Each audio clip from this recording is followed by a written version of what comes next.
So, hello everyone. We are back to talk about stage fright this time. From what year was it, FR? 1950, I believe.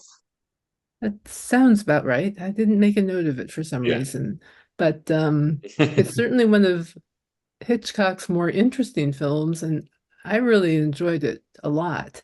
Why don't you take it Mhm. from here? I'm Debbi Mack, author of the Sam McRae mystery series, as well as the Erica Jensen mystery series and other novels, as well as a screenwriter. And with me, I have F.R. Jameson, who's going to talk about what this movie is about, because he's really good at that. I'm F.R. Jameson, first one, author of the Screen Time and Noir series, which should be found anywhere on good booksellers. So Stage Fright, which I was reprimanded when we did the trailers. I don't think I did the summary. My wife was annoyed that she'd never seen it, didn't know what it was about. So I have to do these summaries. So um, this one is not in setup, there's not much to it in the sense of Jane Wyman is a student at RADA, the Royal Academy of Dramatic Arts, and it's a man she is interested in, Richard Todd, comes to her in trouble to say that he has been involved with Marlene Dietrich, who is a glamorous West End star. And Marlene Dietrich, we see in flashback, has killed her husband and come to Richard Todd for help. And now, because Richard Todd has been seen trying to remove evidence, people think Richard Todd did it. So he's having to go on the run, and Jane Wyman's going to help him. And Jane Wyman and her father, Alistair Sim, come together to try and prove that Marlena Dietrich is behind the crime. hmm And it's quite a setup. You're kind of dropped into the action in Yes. media res. And then you have a flashback. That's what really Yes. kills me. It's like you're there, boom, in media res while he's making his getaway with her. Mhm. And then he goes into a flashback story about what happened or what might have happened. What As might it, have happened, yes. yes, I mean, it's like, Because to get into the spoilers here, yes, which, if you don't want to spoiler be alert. spoiled, spoiler alert, it's a flashback that lies. Yes, Well, yes. that's not what happens. Yeah, not quite. Yeah. Well, In yeah, fact, throughout the movie, it's interesting how many references there are to acting, pretending, um, playing a part, the yes, theater, all of that. Even cinema itself is sort of um, not parodied so much as there's like a meta aspect to it. It's like it's as if Hitchcock is talking about the process of making a movie itself, kind of, as well as the whole notion of acting and pretending and illusion. I think one yes, one of the yes. things I liked about that really underscored that for me was the very beginning, the way that curtain rises on the scene of the town.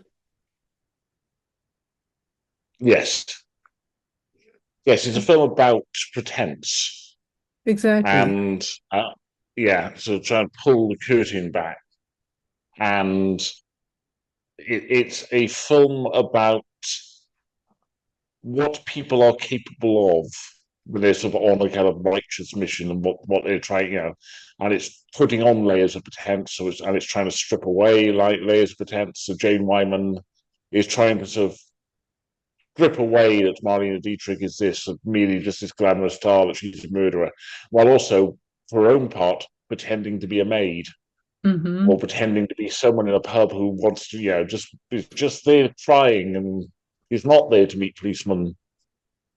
But it all these sort of levels of people pretending to be things. I know. I thought it was funny that his name was Smith, you know. Yes. Okay, Smith, about the most ordinary of names. And I think in various parts, people are names are commented on. What a great name Mhm. for this person. Like, Yes. as if As you're if the talking about the characters. character. Yeah, Yeah. exactly. And, it's funny when he presents her with the card, I thought, I wonder where he got that made. I was already, because I was watched it for the second time and I Yeah. knew Yeah, there was a certain amount of pretense on everybody's part here, and I thought, Oh, was he a real cop now? Yeah, sure he was. Of course, he was working with the cop. Hmm. yeah, Then again, he could have been a consultant, and I thought I thought it was really interesting the way he just knew all these facts about her and just started spouting them off to her at one point. And it's like they had barely met at that point. yes. It's like, how do you know this about her? I'd be freaking out if that actually happened to me. I mean, Yeah. geez, how do you know all this about? Are you a stalker? Very, very interesting and weird. Um, but there's a lot to, I think, love about this movie. I mean, Yeah. just all of the layers of pretense and trying to figure out who's being genuine, if anybody's being genuine, Yes. that point, the point where the scene in the garden party, oh my God. Yes. I'm Yeah. just like that always makes me just kind of laugh and sit on the edge of my seat at the same time. It's I mean, weird the if whole you've thing is not so seen it yet. crazy. It's a party for theatrical tights. So it's a big shindig with stalls and so on. But Marlene Dietrich is singing in a tent, and they're Mhm. going to try and sort of shatter her facade by showing they know about the dress with the blood on it that she has, which are told to get rid of. But it is, yeah, it is. Yeah, she's on the stage, but they're also below. They're also in the audience, creating something to show for the stage, and yeah, it is all these pretenses and layers on top of each other. Yes, Yeah, yes. yeah, And so many, her reaction, it could come from so much, it's like mhm. you could take so much from her reaction. You could read it a whole other way. In that you are Exactly. a West End cabaret star, presumably doing a favor for no money to sing this thing, and then people are holding up bowls with blood on them in front of you. I know. And this you kid is walking There's up a on reason I look stage. startled. That would freak me out. Yeah. Yeah. What is this? You would And my steer husband and just gawp at it. died. Yeah. Yes, Don't I forget, expect I as well. Your am a husband's just been recent murdered. widow here. Yeah. So yeah, I mean, there are many ways you can take a reaction. It could be totally just shock in general, or, Yes. it could be guilt, it could be many things. I thought it was interesting that her father was such a contrast to her mother, too, the main character there, Yes. Jane Wyman. I love the Is father. who Yeah, Alistair Sim is the father. I don't know how well you know Alistair Sim. I've You've seen him presumably in other seen him in the things. I just know Christmas I Carol. have. Yeah. Yeah, the famous version of the Christmas Carol. He's Ebenezer Scrooge. Oh, okay. I probably have Yeah, seen so it. he's Yeah. yeah, he's very well known well, he probably not so much anymore, but was very well known in this country. I Hmm. watched a film last year called The Green Man, which is it kind of it's more of a comedy, but he's a hitman in it, Huh. and he kind of disappears in the last third. But the first two thirds is a joy as he plays this hitman. Oh, He's a wow. very What's the name of fussy this on top movie? of things hitman. The Hitman, It's called The Green Man. The Green Man. That Uh, sounds cool. yeah, A hitman comedy. yes. I like the sound of that. Mm. Anyway, he might be the one person in it who doesn't maintain a pebs because her mother certainly does. Her mother's very much prim and proper, and Oh, yeah, everything has to be a certain way. I know. But he, on the other hand, may be the one person who isn't affected by all this. Yeah. Happy to have larks. Yeah, yeah. Well, he's a character, all right. Mm. Um, Well, he was my yeah, favourite part. Him and Marlene Dietrich, who I just think is genuinely marvelous. Presumably, yeah. you've seen Witness the Prosecution. Yes, Which, yeah, yes. well, the prosecution, you've got some Charles Lawton being great and Elsa Lancaster being great and Oh, Simon yeah. Power being fine. And then Marlene Dietrich just arrives. It's like it is this proper movie star presence of who will blow everybody else off the screen. Yeah, yeah. Yeah, Oh God, she's amazing in that movie. That movie yeah, is and amazing she too. does the same thing in this as well. She's just the star Yeah, power radiates from her. she sure does. Yeah. And I have to say that the scene where she sings made me laugh because all I could think of was Blazing Saddles. Madeline Kahn. Have you ever seen that? Yeah, Oh God. All I could think of I was, have. Yes, but it's I'm so so tired. because she's yeah. That's the thing. She's so distinctive a performer. She's Yes. quite easy to then impersonate. Yes. Yes. Very, very. I mean, very glamorous. That whole outfit she wears, feather boa and everything. Mhm. She's a Yes, yes. I mean, she just she and dominates the screen at that point. yes, she does. Hitchcock was very, normally very precise about these things. Let her do her own lighting, Mm. also stage her own scenes, and the kind of which I guess was the price of working happily with Marlene Dietrich. She's gonna handle this stuff. Yeah. Yeah. Yeah. Wow. Because he was always very much into storyboarding and having Yes. every shot planned out and that kind of Yeah. stuff. Yeah, but I guess that's what you needed to do to keep her happy and while she was on your ship. Just go. Give her a big scene where she gets to Yeah. go to town Yes. and Yeah. really sell it to the audience. Yeah. Mm. But then we have, I mean, because Alistair Sim and Marlene Dietrich are great, and it's probably slightly to the film's detriment they don't have any kind of dialogue with each other. Mm. But they're together in the tent, but they never actually interact with each other. Then That would have been pretty at the cool. centre, we have the rather less impressive Jane Wyman, who, I mean, if there's a reason it's not regarded as a classic, it's one of them will be that she is quite miscast in this. Ah. Yeah, she's older than she should. She's obviously older than she should be as a student. She has a kind of maternal look for a student. Um, and I think she knows that she's miscast and is kind of lost swimming in the middle of it, not really sure what to do.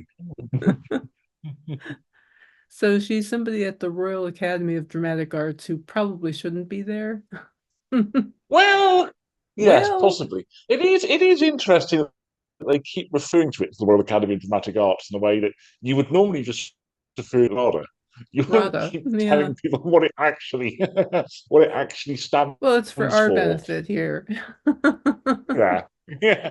They don't do it just once, they don't do it like three different times. True. Yeah. Yeah, it's interesting. Maybe Yeah. maybe Hitchcock was thinking he had been making American films for a while and he went back to Yes. Britain to make this one, so maybe he was had that in the back of his mind. Well, he had his daughter was at RADA at the time. Ah. So he Hmm. came back to make it with his daughter. So he's no time his daughter. His wife is the credited screenwriter. Hmm. So it's very much a family affair. And Yes. it gets sort of put down as if oh, it was a minor Hitchcock that he wasn't very interested in. You get the impression from the fact his daughter's in it. She's got her childhood nickname. Hmm. Um, his wife wrote it, but there's probably something quite personal in this film. I suppose so, yeah. I mean, Yeah, really, I mean, the whole thing is about acting and movies, so yeah, or certainly acting and yes. pretense, as you said. Because you could look at it, you wouldn't. It doesn't quite work. Trisha Hitchcock, who is in it? Trisha Hitchcock get any other name but Chubby? I don't think so, no. That's No. she's listed in IMD in Wikipedia as Chubby. Yeah. Yeah. Chubby, whatever the Yes. last name was. Yeah. So you have her and you have her father. You could Alistair Sim's performance doesn't lend itself to it, but you can almost see Hitchcock as the father, and he's the one who can pull away the pretense because Hmm. he's the one who through it. For different reasons, what Alistair Sim sees through it, he just doesn't have that in him. Hmm. There's kind of, yes, I'm the great master, I know how these work. Well, I Patricia love Hitchcock would actually have made a better lead than Jane Wyman. interesting thought. Hmm. Yeah. I wonder why. Well, I guess he wanted a name star. Was she a He had name a name star at that star. time? Yeah. Yeah, she was an Oscar-winning actress by this point. So it did occur to me when she was in the back of the car with Michael Wilding, and Michael Wilding is he's Smith, the police officer, that you've got the former Mrs. Ronald Reagan and the future Mr. Elizabeth Taylor, and you could see you could see Elizabeth Taylor back at that point working quite well in the Jane Wyman role. She's only about 22, is really more age appropriate. Hmm. Although it'd be hard to imagine Ronald Reagan as Smith. But I'd love to have Hmm. seen Ronald Reagan's take on a London detective. I think that would have been quite fun.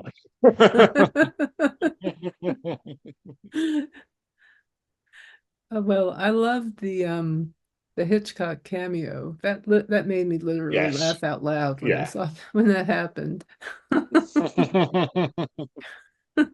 Looking over his shoulder. Yeah. Did she just say something to me? She talking to herself? What? It was a stitch. Because later on, he'd get them over very quickly. You know, the Hitchcock cameo happens in like the first 3 minutes, Yeah, yeah. and yeah, that's just still the period where you could just drop it into the film anywhere, and it's much more of a surprise. It was, yeah. Yeah, yeah, It was very much. He had a great sense of humor, I gotta say. he does. Yeah, yeah, He dark, has this but yeah. way of taking dark subjects and putting humor in them. Hmm.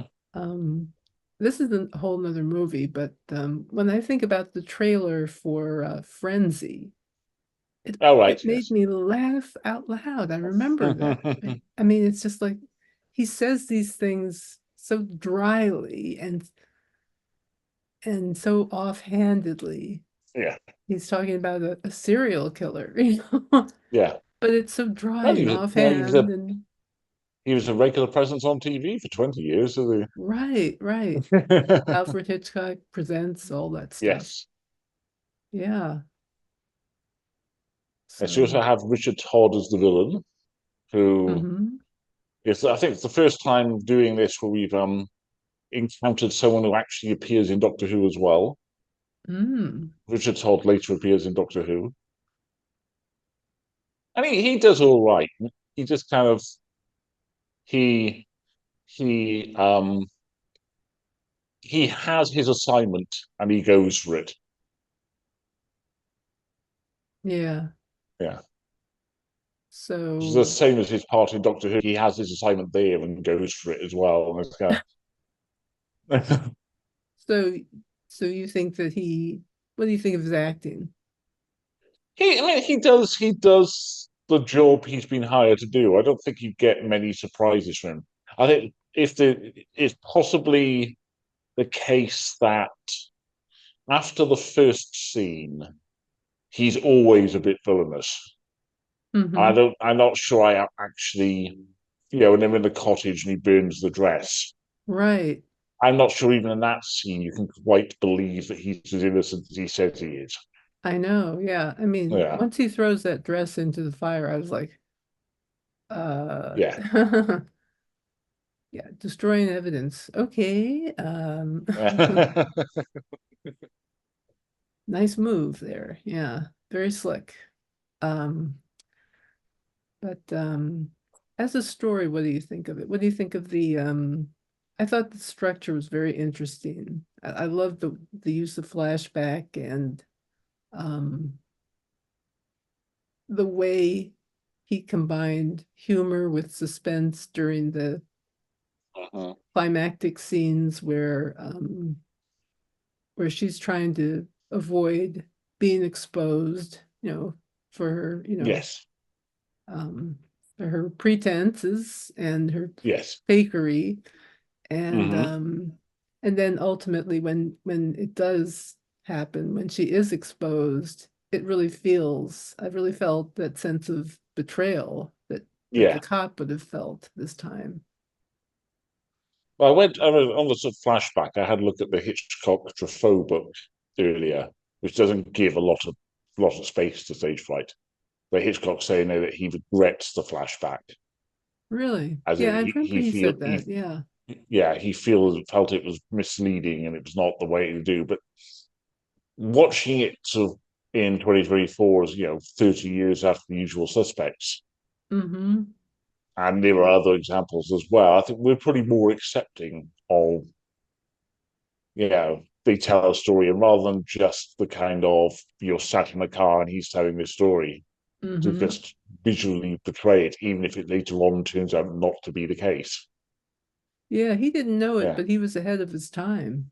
Yes, he So didn't. Yeah, very, very ahead of his time. very Yeah, much, in so so so many he died. ways Yeah, beyond and this then, movie. I mean, really. yeah, I think it's a good. I mean, it's in a way an odd Hitchcock film in that it is more kind of your Agatha Christie world.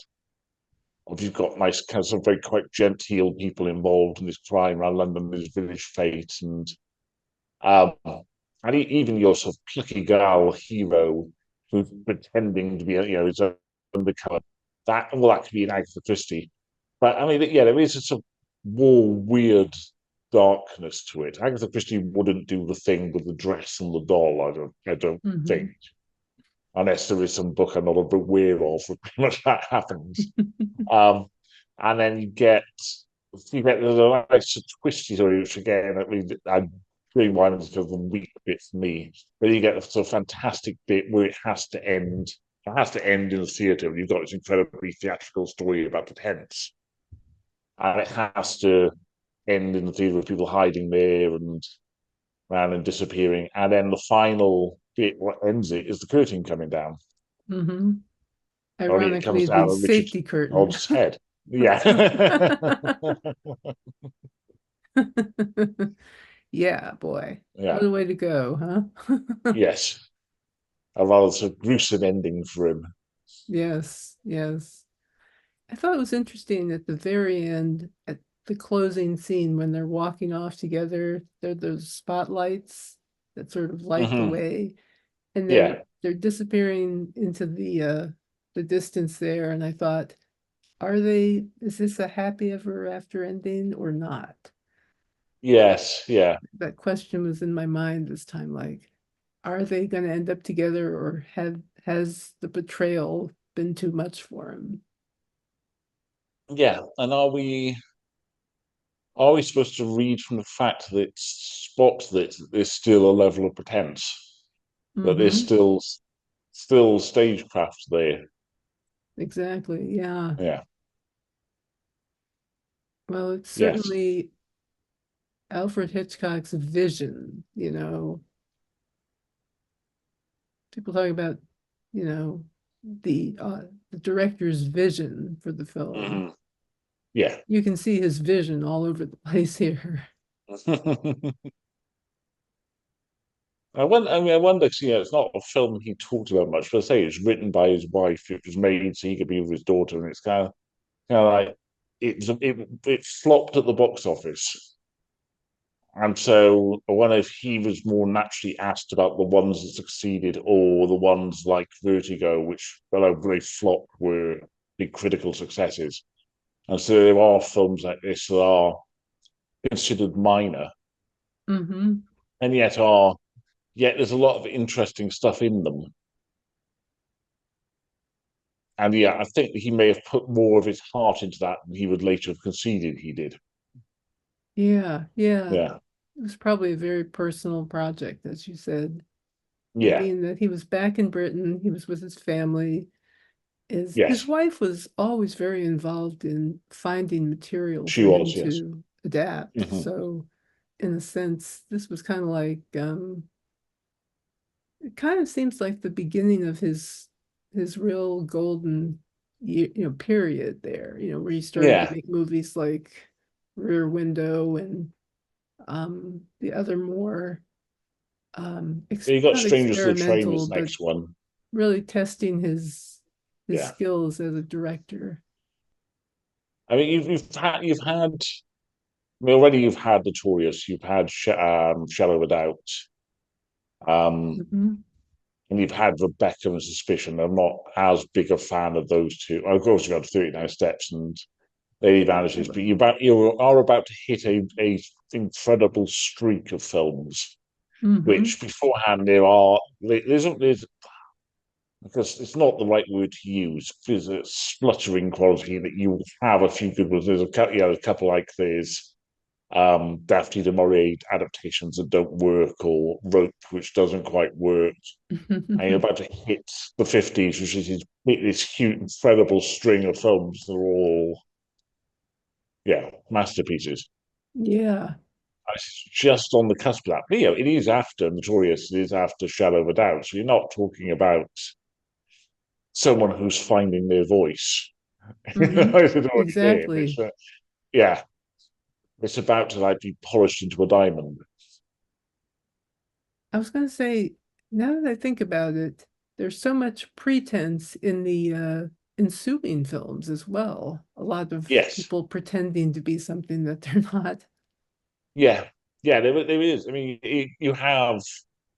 I mean, Vertigo's the obvious one with Kim Novak pretending to be, well, yeah, but pretending to be the other woman, but she was pretending to be the other woman in the first place. But then the film after that, which is the more box office success one, and the one I prefer is North by Northwest, where I love that Harry one. Grant, yeah, through reason, for choices not of his own, ends up pretending to be a spy for most of the film.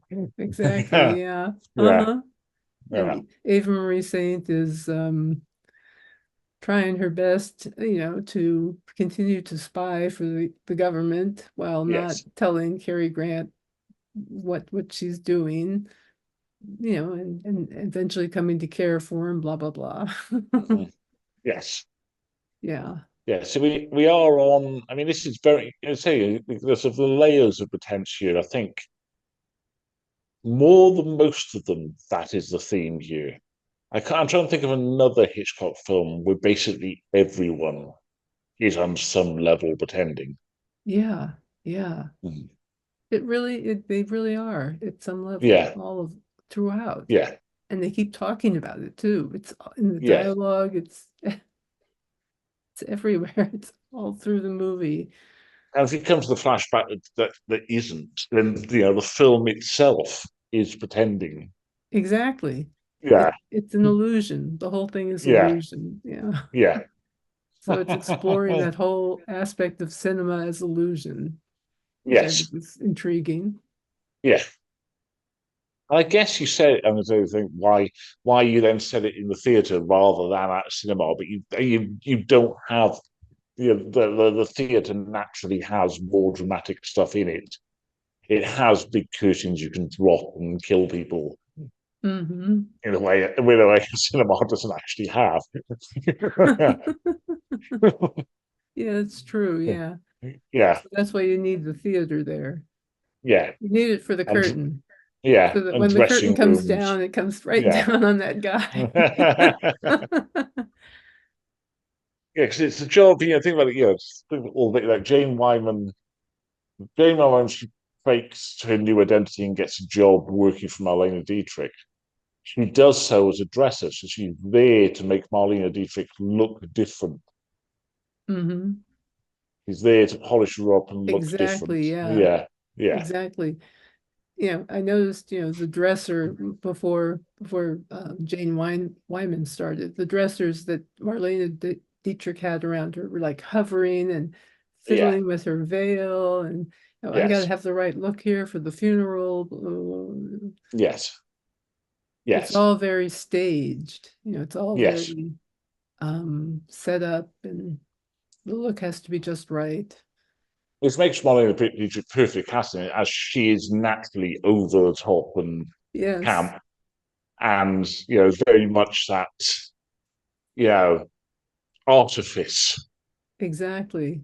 Yeah, Exactly. She very much personifies that kind of artifice. yes, yes. It's got a big dramatic presence. Hmm. I know sort of asking saying Alice is same as the one who doesn't. He's the one without office, but I mean, he is also a kind of dramatic presence, but in a completely different way. He's Hmm. not the artificial dramatic presence, but he's still, yeah, he's still a big character there. Yeah, yeah, he Yeah. does have kind of an outsized personality. He has Yes. this criminal background that he talks about, hints at smuggling and all this kind of Yeah. thing. Oh, just so you know, we have less than 10 minutes. Yes, that's all. Yes.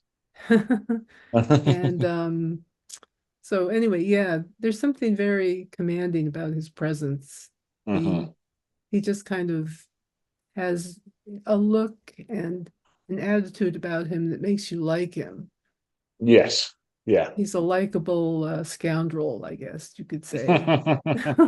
He has a past and all this, and makes him Yeah. interesting.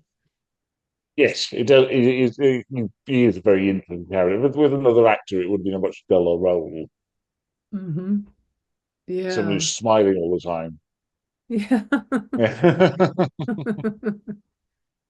You have I don't you probably there's a um English actress, comedian, raconteurist called Joyce Grenfell, who I remember being on TV as a child, telling these in a posh voice, telling her out these anecdotes, and she was the woman in charge of the duck stall. So before when Alistair Sim tries to shoot to win the prize that he can shoot the ducks. So and they're in various comic films together. So you have this probably unprecedented scene for a Hitchcock film where two comic performers have this set piece together. Yeah, yeah. Where it's kind of almost completely divorced from the rest of the plot. Yeah, it's just like kind of there. Yeah, So it's funny because he's pretending to shoot something or pretending that he yeah, got the shot when the other yeah, person did, when yeah. The somebody man did to behind him's a him. much better shot, so he's taking credit for it. And there's his whole. So I Exactly. found the scene quite nice. It's completely superfluous, so you don't need that. You can easily just get, Exactly. you know. It's just a nice little, yeah, off Yeah, to the side diversion that, yes. yeah. Actually, I think stage fright. I mean, it's not. I mean, say yeah, It's not necessarily top shelf Hitchcock because much as I like it, there probably are 10 other films you, you would pick on a list before it without Mm-hmm. even thinking too hard. You don't know there's 10 other films, but Right, yeah, right. I mean, yeah, it I mean, compared to North by Northwest and Vertigo and those, yeah. Psycho, The Birds, Lady Oh, Vanishes, Psycho. 39 Yeah. Steps, Shadow of a That, Doubt, oh, I love Shadow of a Doubt. Notorious. With so many good films, but yeah, it is. It's not. It's a film that gets overlooked, but is actually well worth seeking out and spending 2 hours of your time with. I agree. Yeah. Yeah, I did a review of it a while back and I gave it 4.5 stars. excellent. That seemed about right. Yes. Yeah.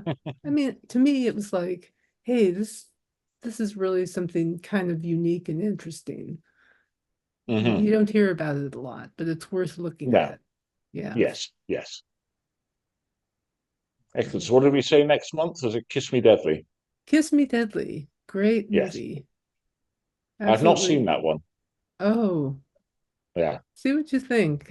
Mike Hammer is a Yeah. very I've read the tough book, character, to but I've not say the seen it. least. I've Yeah. never read the book. I still have to read the book. Yeah. Shame on me.